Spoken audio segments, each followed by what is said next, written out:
Caddis Maximus here. This time I'm reviewing the waterproof version of the Chinook Tarantula boots.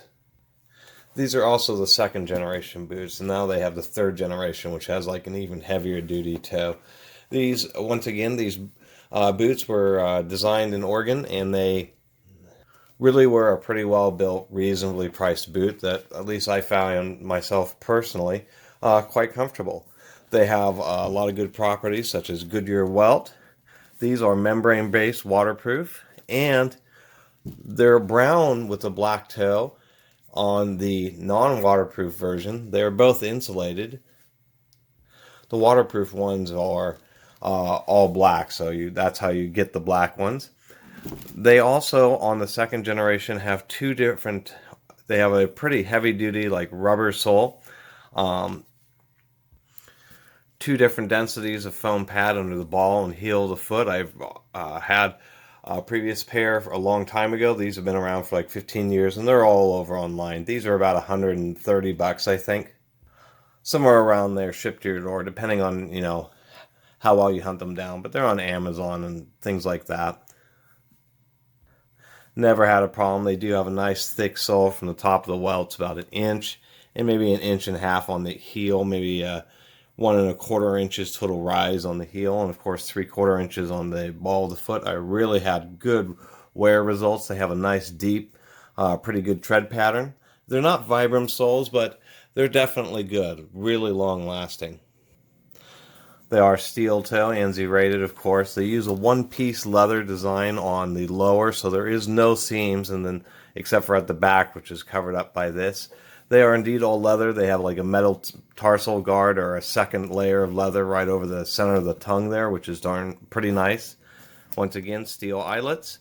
Nice and open, so they're kind of a speed lace, so they're really easy just to loosen the two top untie and then just loosen those two top ones, and then the rest of the laces just easily come undone.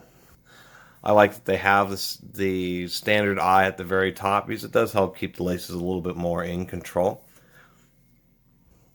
These are 8 inches high. Well, one thing I will also say is the old pair that I had really just broke in. It got to the point where the whole insole and everything was just shaped just like my foot, and they really did last long enough to do that. We'll take a look inside. They do have a extra heel guard in the back, so it doesn't wear out right there where your heel's rubbing back and forth. And even though they're 8 inches, we can see in many boots, the actual, it isn't Gore-Tex, but it's knockoff Gore-Tex. Only goes up to about 6 inches, but that's pretty common, right? Where the split of the tongue is. Something else I'll say is these are size 11, so I normally wear that size, and then on the standard boots, since they are big boot size, you normally get them maybe a half size smaller than tennis shoes. These, because they're insulated and they have the Gore-Tex or the waterproof membrane, that membrane takes up some extra space, about a half a size. So if you do get waterproof boots that are insulated, such as these Chinooks, I'd recommend just getting the standard tennis shoe size. So these would be size 11s. Anyway, I talked about that previous pair, and I really did like these Chinook boots so well that I got a set of waterproof ones. They just tend to be a bit too hot unless it's actual cold and wet weather. What else? You can't deny a big black steel-toed work boot. I've had some of those expensive Caterpillar boots, and I didn't like those. I really like these more traditional ones where the sole, offers good comfort, but there's always a balance between that comfort, and it is good on these, and being able to rock and rocks and all sorts of uneven terrain and things like that, and just not having all sharp, like I said, rocks or sticks and any of those kind of things poking up, or just kind of creating high spots that end up wearing your foot out over time.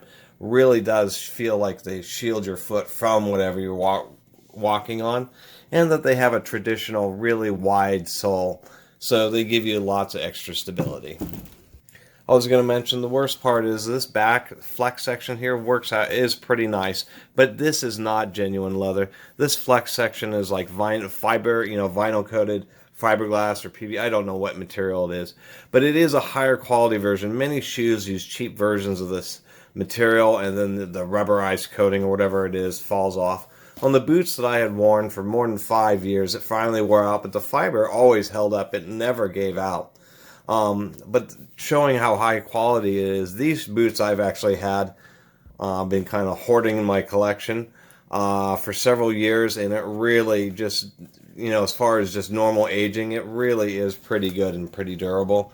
And it only ends up wearing out after, years of pants rubbing back and forth on it, but it never actually frays and lets the foam out or anything. I was pretty amazed by that. Anyway, Chinook boots, they're pretty decent, and to tell you the truth, I would definitely recommend them. As far as, bang for the dollar, comfort, and build quality, Chinooks are really pretty nice. Anyway, I really appreciate everybody watching and subscribing, and if you haven't subscribed, please do. Until next time, Catus Maximus out.